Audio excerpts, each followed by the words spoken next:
নমস্কার বন্ধুরা, আমি মুনমুন। মুনমুন কিচেনে আপনাদের সবাইকে স্বাগত। প্রতিদিনের মতো দেখুন আজকে এসেছি আবার একটা নতুন রেসিপি নিয়ে। আলু সেদ্ধ করার ঝামেলা ছাড়াই পুর ভরা আলুর পরোটার রেসিপি আপনাদের সঙ্গে শেয়ার করব। এই পরোটা খেতে এতটাই সুন্দর যে মুখে দেওয়ার সাথে সাথেই মিলিয়ে যাবে। তো ভিডিওটি আমি শুরু করলাম। তো প্রথমে দেখুন এখানে 400 গ্রাম মতো ময়দা নিয়েছি। তো আমি এখানে 400 গ্রাম ময়দা নিয়েছি। আপনারা চাইলে এখানে আপনাদের পরিবারের সদস্য সংখ্যা অনুযায়ী ময়দার পরিমাণটা বাড়িয়ে বা কমিয়ে নিতে পারেন। আর এখন দেখুন আমি ময়দার মধ্যে দিয়ে দিচ্ছি স্বাদ মতো লবণ। আর এই আলুর পরোটাটা আপনারা আটা দিয়েও করতে পারেন। আর এখানে দেখুন একটা বাটির মধ্যে নিয়েছি 3 চামচ মতো রিফাইন অয়েল। ময়ামের হিসাবে আমি এখানে 3 চামচ রিফাইন অয়েল দিয়ে দিয়েছি। এবারে লবণ আর রিফাইন অয়েলটা দিয়ে ময়দাটাকে ভালো করে কিন্তু মাখিয়ে নিতে হবে শুকনো অবস্থাতে ভালো করে আমি কিন্তু লবণ দিয়ে ময়দার সঙ্গে মাখিয়ে নিচ্ছি। আর এই মাখানোর কাজটা খুব ধৈর্য ধরে করবেন বন্ধুরা। আর এখানে দেখুন একটা পাত্রে আমি আগে থেকে গরম জল বসিয়েছিলাম। তো খুব বেশি ফোটানো গরম নয়, উষ্ণ গরম জল আমি করে নিয়েছি। আর সেই গরম জলটা দিয়ে আস্তে আস্তে করে আমি অল্প অল্প করে দিয়ে এই ময়দাটা মেখে নেব। আর বন্ধুরা, গরম জল দিয়ে যদি আপনারা ময়দাটা মাখেন, আলুর পরোটাগুলো এতটাই লোভনীয় হবে, এতটাই নরম হবে যে আপনাদের মুখে দেওয়ার সাথে সাথেই মিলিয়ে যাবে। আর যদি ঠান্ডা জলে মাখেন তাহলে ময়দার একটা টান থাকে, তখন আলুর পরোটাগুলো ঠান্ডা হয়ে গেলেই শক্ত হয়ে যাবে। কিন্তু গরম জল দিয়ে মাখলে পরোটাগুলো একেবারে নরম থাকবে আর মুখে দেওয়ার সাথে সাথেই মিলিয়ে যাবে। আর আমি যেভাবে আলুর পরোটা আজকে বানিয়ে দেখাবো, পুর কিন্তু একটু ফেটে বাইরে বেরিয়ে যাবে না। সুন্দর পুর ভরা আলুর পরোটা, কিন্তু আলু সেদ্ধ করার ঝামেলা ছাড়াই। এখানে দেখুন আপনাদের সঙ্গে কথা বলতে বলতে আমার ডোটা সুন্দরভাবে মাখা হয়ে গিয়েছে। আর ডোটা দেখুন কতটা নরম হয়েছে। আর এই ডোটাকে ঢাকনা দিয়ে রেস্টে রেখে দেব 10 মিনিট মতো। আর এখন দেখুন এখানে 2টো আলু নিয়েছি। আর আলুর খোসাগুলো ছাড়িয়ে আলুটাকে আমি ভালো করে ধুয়ে নিয়েছি। আর এই কাঁচা আলুটাকে আমি একটা গ্রেটার নিয়েছি। গ্রেটারের সাহায্যে যে দিকটা একটু মোটা সেই দিকটা দিয়ে আমি কিন্তু গ্রেট করে নিচ্ছি। আপনারা এইভাবে একবার আর হলেও আলুর পরোটাটা বানিয়ে দেখবেন, খেতে খুবই ভালো লাগে বন্ধুরা। আর আলুর পরোটা বানাতে হলে আলু সেদ্ধ করতেও সময় লাগে, সেদ্ধ করার ঝামেলা ছাড়াই আপনারা এইভাবে পুর ভরা আলুর পরোটা বানিয়ে নিতে পারেন। বানানো কিন্তু একেবারে সোজা, খুব ইজিভাবে আপনাদেরকে আমি আজকে দেখিয়ে দিচ্ছি। পুরো ভিডিওটা স্কিপ না করে আমার সঙ্গে থাকুন আর দেখতে থাকুন। এখানে দেখুন 2টো আলু সুন্দরভাবে আমার গ্রেট করা হয়ে গিয়েছে। আর আমি 2-3 বার জল পাল্টে পাল্টে আলুটাকে ধুয়ে নেব। দেখুন আলুর মধ্যে অনেক নোংরা ছিল, তার জন্য আলুটা যখন একটু কেটে রেখেছিলাম দেখুন জলটা একেবারে লাল হয়ে গিয়েছে। আর আলুটাকে হাতের সাহায্যে এইভাবে জলটাকে বাদ দিয়ে আলুগুলোকে ছেঁকে এইভাবে তুলে নিতে হবে। আর আমি এইভাবে 2-3 বার কিন্তু জল পাল্টে আলুটাকে ধুয়ে নেব, যতক্ষণ না ফ্রেশ হয়ে আলুর সাদা জল বেরোচ্ছে ততক্ষণ পর্যন্ত।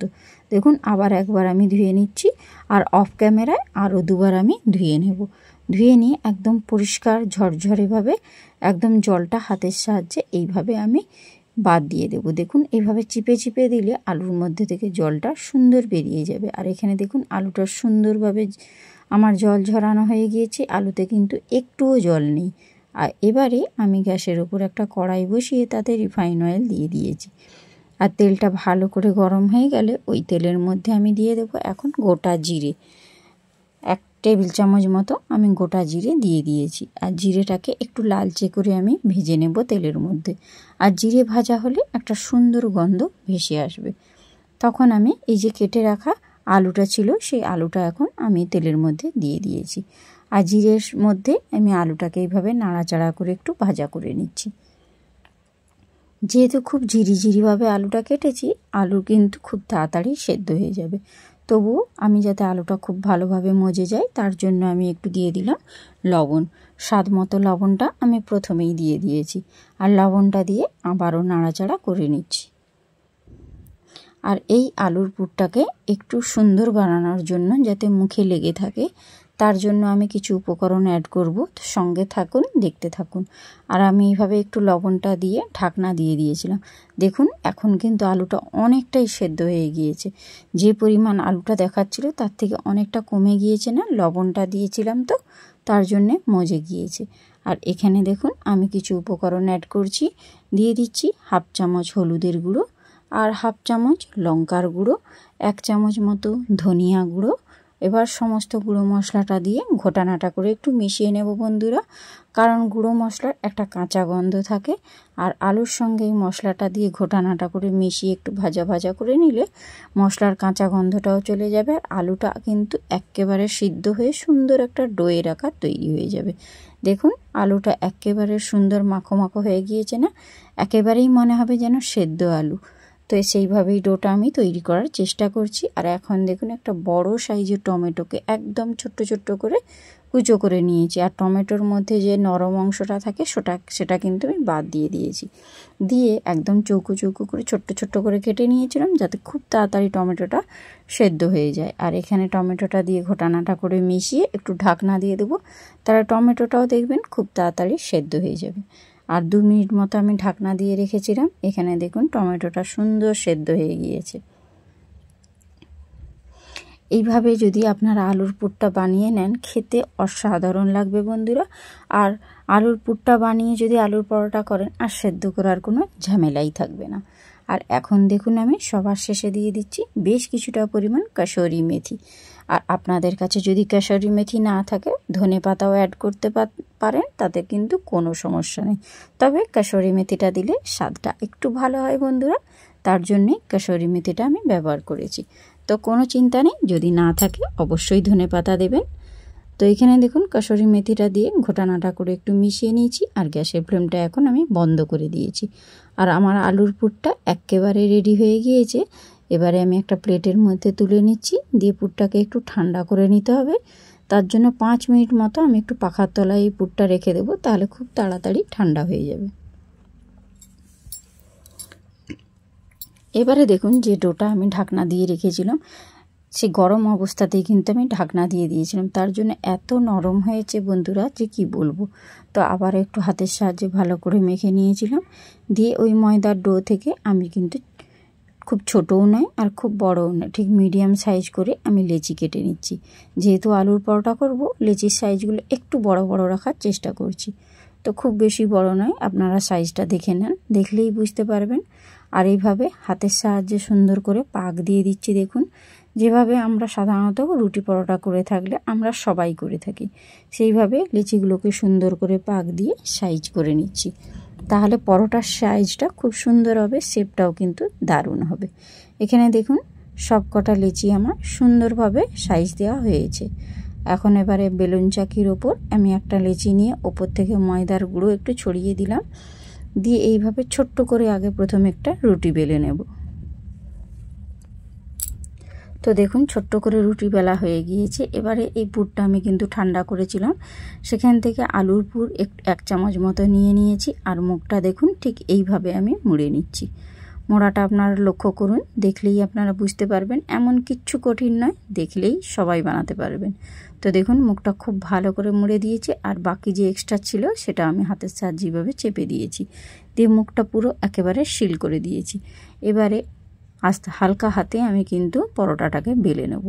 আমি যখন বেলছি দেখুন আমার কিন্তু পুর একটুও ফেটে বাইরে বেরোচ্ছে না। এটা বেশি চাপ দিয়ে বেলা যাবে না, হালকাভাবে বেলবেন, দেখবেন একটুও পুর বাইরে বেরোবে না। আর যদি চাপ দিয়ে বেলেন তখন পুরটা ফেটে বাইরে বেরিয়ে যাবে। তো দেখুন একটুও পুর ফেটে বাইরে বেরোচ্ছে না। সুন্দরভাবে আমি গোল করে পরোটাটা বেলে নিচ্ছি। দেখুন বন্ধুরা, যেহেতু আলুর পরোটা আমি তাই গোল গোলভাবেই বানিয়ে নিচ্ছি। তো দেখুন একটু মোটা করে রাখবেন, একদম পাতলা করবেন না, আর খুব বেশি মোটাও করবেন না। দেখুন এইভাবে এই পরোটাগুলো বেলে নিতে হবে, খুব বেশি মোটাও নয় আর খুব বেশি পাতলাও নয়। তো একটা আমার বেলা হয়েছে, তো এটাকে আমি এখন একটা প্লেটের মধ্যে রেখে দিচ্ছি। সেম প্রসেসে দেখুন আপনাদের বোঝার সুবিধার্থে আমি আবার একটা বেলে আপনাদেরকে দেখিয়ে দিচ্ছি। ওপর থেকে এইভাবে একটু ময়দার গুঁড়ো ছড়িয়ে দিয়ে ছোট্ট একটা রুটি বেলে নেব। তো এখন রুটিটা বেলে নিয়েছি, আর 1 চামচ মতো পুর আমি দিয়ে এইভাবে মুখটা মুড়ে নিচ্ছি। মুখটা মোড়ার পর এক্সট্রা যে অংশটা আছে ওটাকে হাতের সাহায্যে চেপে দেব। চেপে দিয়ে সুন্দরভাবে মুখটা একটু লক করে দিয়েছি, আর উপর থেকে এইভাবে একটু ময়দার গুঁড়ো ছড়িয়ে সুন্দর করে হালকা হাতে আমি বেলে নেব। হালকা হাতে বেলবেন, একটুও পুর ফেটে বাইরে বেরোবে না। আমার মতো টিপসগুলো ফলো করবেন, দেখবেন আপনাদের আলুর পরোটা দুর্দান্ত হবে। আর অবশ্যই ময়দাটা যখন মাখবেন তখন আপনারা একটু গরম জল ব্যবহার করবেন। এখানে দেখুন দুটো মতো আমার পরোটা ভাজা হয়ে গিয়েছে। আর গ্যাসের উপর একটা ননস্টিক কড়াই বসিয়ে তাতে বেশ কিছুটা পরিমাণ রিফাইন অয়েল দিয়ে দিয়েছি। আর তেলটা চারধারে ঘুরিয়ে দিলাম। আর তেলটা খুব ভালো করে গরম হয়ে গেলে বেলে রাখা একটা পরোটা আমি ওই কড়াইয়ের মধ্যে দিয়ে দিয়েছি। আর খুব সাবধানে আমি একটা সাইড যখন একটু ভাজা হয়ে যাবে তখন অপর সাইডটা উল্টে দেব। তো দেখবেন সাবধানে উল্টাবেন, নাহলে তেলটা কিন্তু গায়ে ছিটকে পড়তে পারে। তো গ্যাসের ফ্লেমটা লো টু মিডিয়াম ফ্লেমে রেখে খুব হালকাভাবে ধরে আমি অপর সাইডটা উল্টে নিচ্ছি। আর উল্টে পাল্টে পরোটাগুলো একেবারে লালচে করে ভেজে নেব। দেখুন পরোটাগুলো একেবারে বলের মতো হয়ে ফুলে যাবে। দেখুন বন্ধুরা কত সুন্দর পরোটাটা ফুলে গিয়েছে। আর একেবারে দেখুন লালচে করে ভাজাও হয়ে গিয়েছে। তো এখন আমি এই পরোটাটা তুলে নেব। দুটো সাইড যেহেতু আমার লাল লাল করে ভাজা হয়েছে, এর থেকে আর বেশি আমি ভাজবো না। এবারে আমি এটাকে আস্তে করে খুব সাবধানে তুলে নেব। দেখুন বন্ধুরা কত সুন্দর হয়েছে না, একদম লাল লাল করে ভেজে নিয়েছি। এবার এটা তুলে একটা সাইডে রেখে দিচ্ছি। তো সেম প্রসেসে দেখুন আবারও একটা পরোটা আমি যে বেলে রেখেছিলাম ওটাও আপনাদেরকে ভেজে দেখিয়ে দিচ্ছি। একটা সাইড যখন একটু লাল হবে তখন আমি অপর সাইডটা ঘুরিয়ে নেব।